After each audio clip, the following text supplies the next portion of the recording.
if you tackle social isolation, so many other problems are resolved. We can study economics, we can look at health, we can measure those things. But emotions and feelings we can't really see and we can't really measure.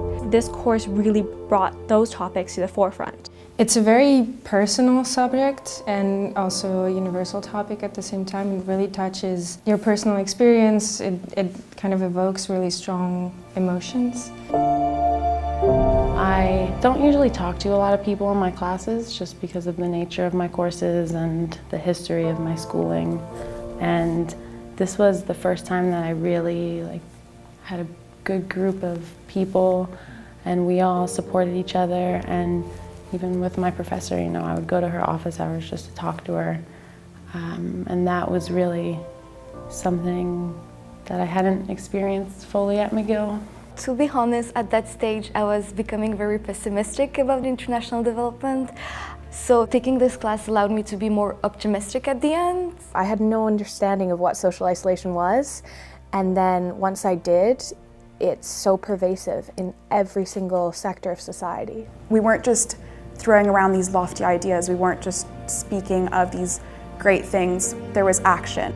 So her course tied everything that I had learned in my other courses together. It was sort of the common link.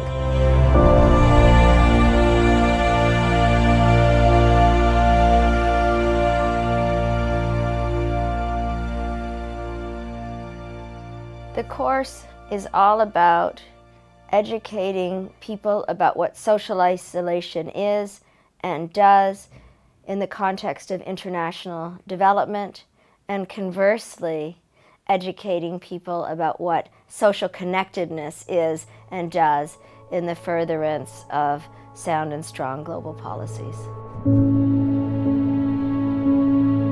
Every class we had a different guest speaker come from a different background, but who in some way was implicated in social connectedness and doing work that revolved around community building or working with individuals or groups who are socially isolated. We get so few opportunities to actually see action or do work. It's important to have that theory, but I feel like once we have that base, we should be moving beyond that to classes like Kim's. We looked at refugees, Indigenous people, the elderly, youth in the digital era, and what were the issues facing their groups and how we can, through policy, promote social connectedness.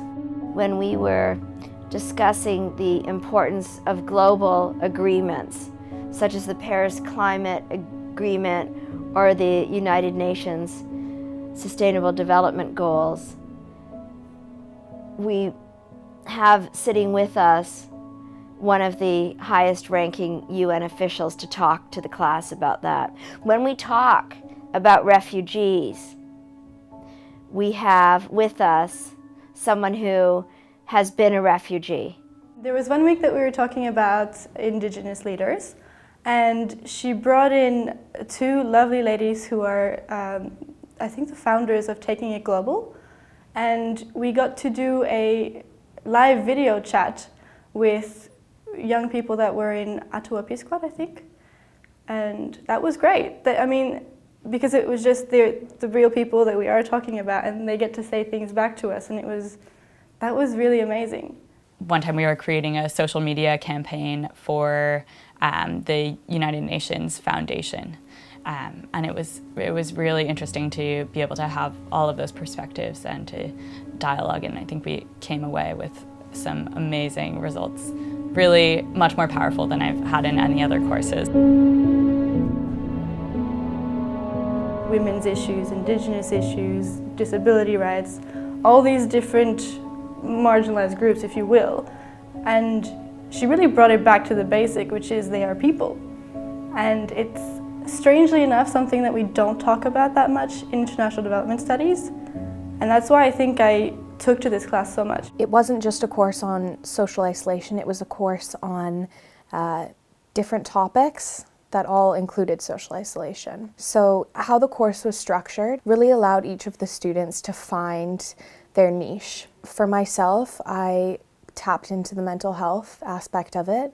And I think by really tapping into those niches, we're able to have a focused idea of where we want to go into. In all of these examples, we start from the premise that social isolation is something that is pervasive and equally so preventable.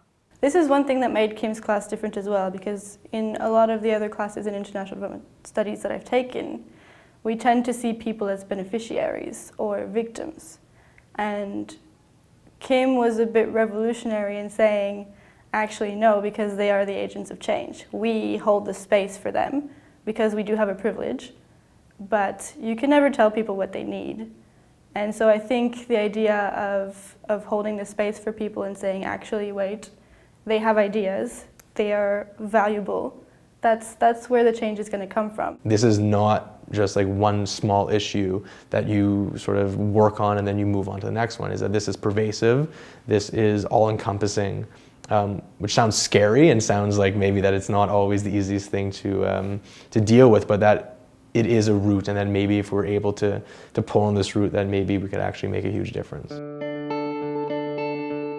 It's not just about economic poverty, it's about social poverty, spiritual poverty, not having knowledge, not having education, and they all tie together under this umbrella of multidimensional poverty.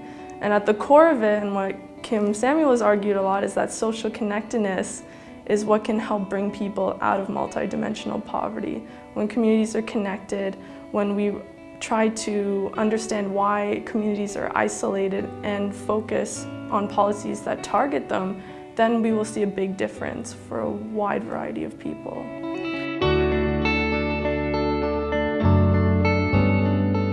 Everybody's scared to raise awareness to these issues. And that is why I feel that this field of social connectedness and making change within communities is groundbreaking.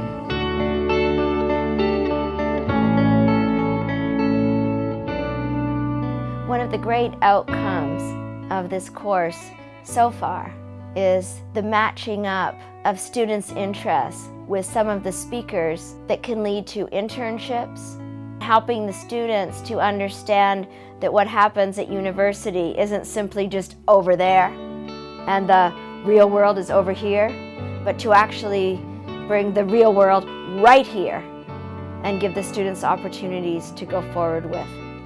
A lot of the times we will question who we are to say or do the things that we want to do.